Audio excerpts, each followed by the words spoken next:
There's a new generation of protesters in Thailand and they're daring to go where few others have.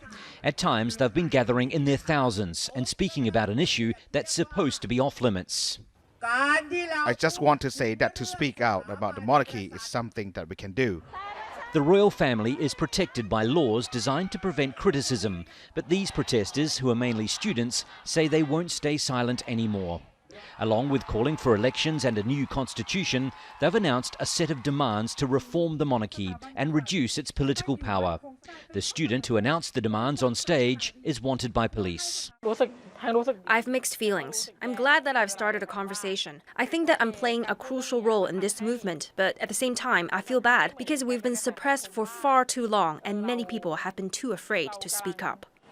So far, protests by royalist groups have been small, but given the strong language from the students, they could grow.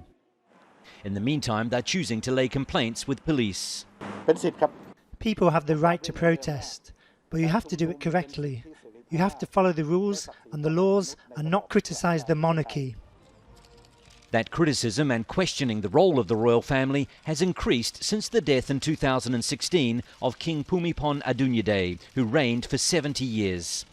His son, King Maha Vajiralongkorn, spends most of his time in Europe, but has strengthened his position, amending the constitution and taking full control of palace assets. Since 1932, Thailand has been a constitutional monarchy, and the king, as head of state, is supposed to have limited power.